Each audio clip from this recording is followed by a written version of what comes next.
Welcome to a new edition of France in Focus. I'm Nadia Sharbi, and this week we're putting the spotlight on a surprising form of pollution. While as a nation, France has committed to cleaning up its environmental act, on the ground, local authorities are confronted to a growing and worrying problem: illegal waste disposal. We're here in the Yvelines, less than an hour outside of Paris. What was once farmed as arable land has been transformed into a giant open-air landfill, much to the distress of local residents. The Sea of Garbage. That's the name the inhabitants of Carrière have given to the largest makeshift landfill in France. It's a massive field spanning 300 hectares, at least 40 of which are covered with thousands of tons of mixed waste. It's mostly garbage from construction sites. It's rather impressive. There's everything from wood, asbestos, cement sheeting. And here you have solvents, paint remover, all sorts of canisters with big pollution risks. For a century, this farmland provided food for nearby Parisians.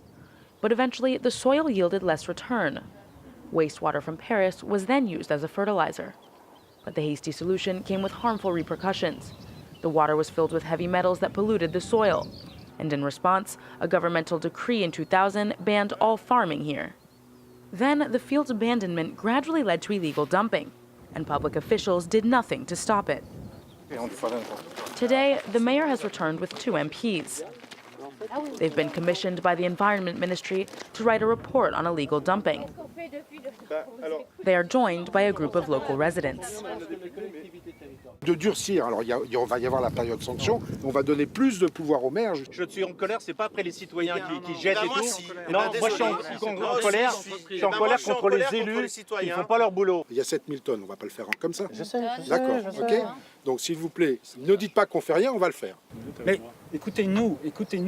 Il nous semble que la première des priorités, c'est de fermer les accès une bonne fois pour toutes et de les sécuriser. For those people who don't want to pay the real price for dumping their waste, at least €100 a ton and €500 a ton for waste containing asbestos, well, you can be sure that these people are going to find another way to come and dump here. Pourquoi est-ce qu'aujourd'hui la loi n'est pas appliquée? Prevention, education, and stricter penalties are just some of the new strategies the government is now pushing for to try and curb illegal dumping. Concrete measures are expected for 2019.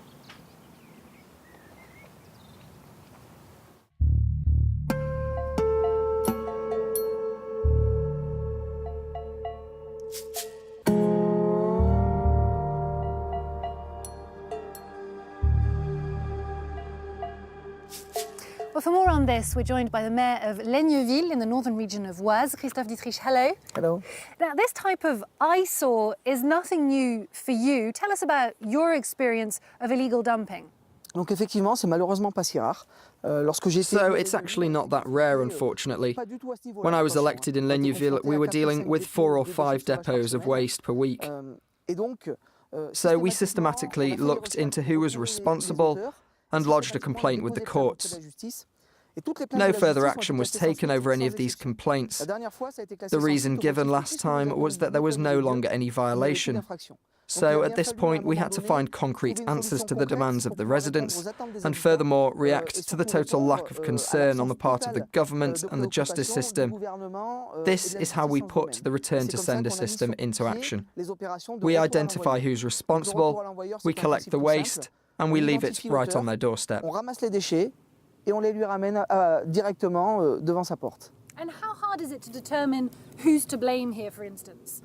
Là, c'est assez facile. On voit que c'est des entreprises. It's plain to see that construction companies are responsible, and we can identify them easily through barcodes and invoices. The real difficulty is being sure that the waste has been disposed of in that location by that party and not by another. That's the real challenge. But today we have an incredible resource in the form of the internet. We've really traced things very, very far back. And above all, we count on the involvement of the public, who are very important. They see the waste arrive and give us very important information. So we've reached the point where we found the source of the waste in 95% of cases. des déchets. But if we are talking about companies here that are paid to get rid of this trash, why is it so hard to get back to them? En fait, il y a deux There are types two d'entreprises types of qui font voir. Il y a les businesses. grosses entreprises There are big qui sous-traitent companies that énormément outsource avec des directly to entreprises businesses in d'autres other pays European européens plus countries petites which qui have no n'ont absolument concern rien à for faire ecology de and so they l'écologie, increase donc their ils margins and remontent en offload their masse waste en anywhere. se délestant de Then leurs déchets there are n'importe small où. French Et puis, il y a les businesses petites that entreprises last as françaises long qui as se it takes montent to le temps d'un construct them. chantier et qui Then they disparaissent ensuite disappear and et so qui they don't elles have aussi to n'ont deal pas with cette these problématique issues. à gérer. On the Par other contre, les hand, the artisans avec artisans lesquels that on we travaille au work with on a quotidien, les daily entreprises du basis, the secteur, les businesses in entreprises local locales, areas, elles, they are elles usent 2 jours de systematically traitement, reprocessing systématiquement, waste. effectivement. So your method of bringing the trash back to the offenders, how efficient is it? And how much help are you getting from national authorities? Donc, sur ma commune, When I was lorsque elected j'étais as maire, mayor, on we avait were at 4 4 à or 5 5 dépôts par depots semaine. per week Et in my depuis qu'on a mis cette municipality. méthode en place, on est passé à 2 ou 3 dépôts Since we've par put the an. new system in Donc, c'est place, une- we're at 2 c'est or un 3 résultat qui depots a allait year. au-delà même de ce que nous This attendions. result far Par surpasses contre, what we're effectivement, même si expecting. aujourd'hui on a une certaine médiatisation et si le résultat est However, bon, even if we're actually getting media coverage and the results are positive, there's still been a polite silence on the part of the state. With both the government and the judiciary, there's always complete radio silence. Each successive government talks big on ecology. They talk to us about the big environmental issues, but they forget the small everyday problems which could become a serious issue. Because waste leads to more waste very rapidly. So this very Parisian and centralised vision means that today nobody can provide concrete answers, even when there are already answers. All that needs to happen is for mayors to be allowed to deploy the police, and I guarantee that once we catch someone and slap 2 fines on them at €15,000, then we'll scare the others off.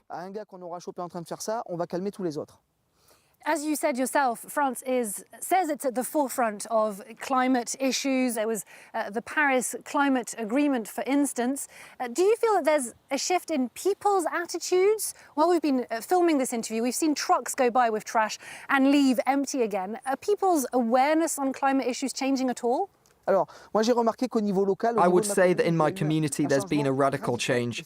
Today, when a truck passes by carrying waste in an inappropriate area, I receive 4 or 5 calls because everybody has my phone number.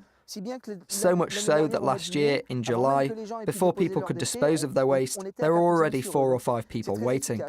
But that's because the results were good, because there was media coverage, and so people forced themselves to be vigilant, to keep a lookout, and before long this will help local ecology.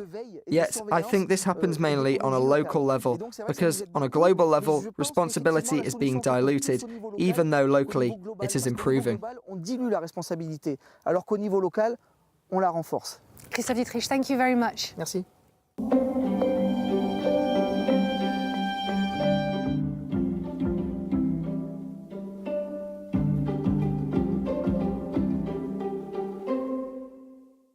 Well, as if France's trash troubles weren't bad enough, sometimes the problem doesn't come from within. Neighbouring Switzerland may be known for its squeaky clean streets. As you're about to see, the residents and its border have an unusual take on waste management.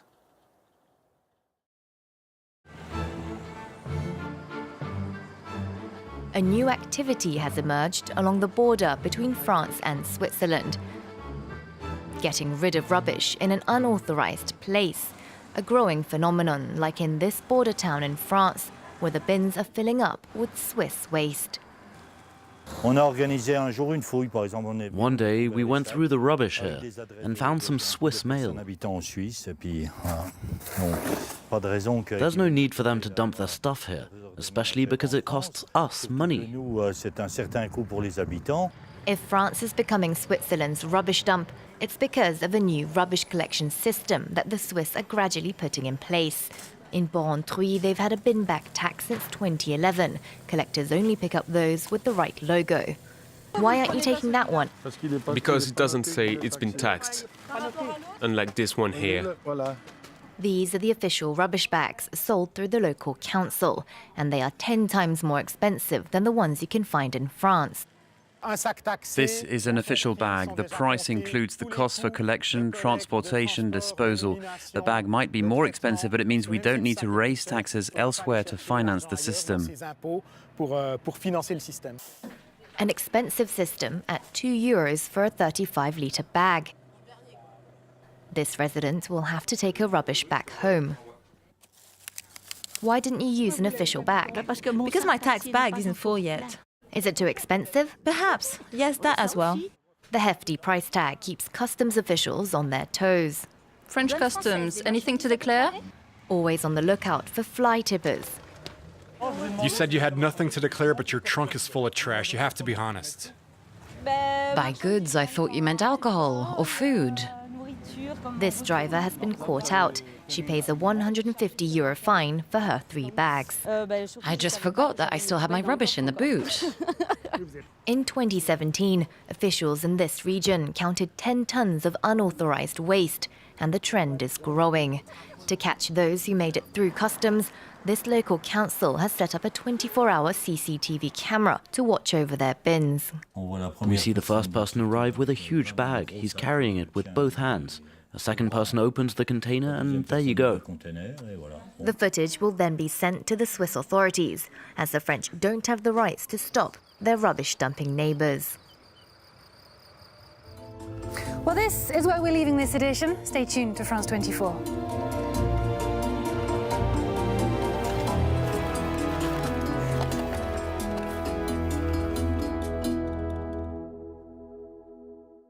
For weeks now, Nicaragua has seen violent confrontations on its streets. On the road to Masaya, the rebel stronghold, walls are covered with anti-Ortega graffiti. Determined to topple the president, young protesters erect new barricades every day. The fact that he's attacked unarmed students, sent thugs out against us while we were just protesting, that's so unfair. That was the trigger for all of this. It's sad because so many people believed in him. In a moving report from deep inside Nicaragua, our journalists met protesters and their families who say they are fighting without weapons or supplies. Reporters presented by Mark Owen on France 24 and France24.com. France 24 at the World Cup. Find us daily bringing you all the news from Russia 2018. I'll be following France's national side all the way through from here in Russia with 4 channels. Follow us online, on social media, and of course on our website. Allez les Bleus, allez France 24. Join us every day for our live coverage of all the World Cup action.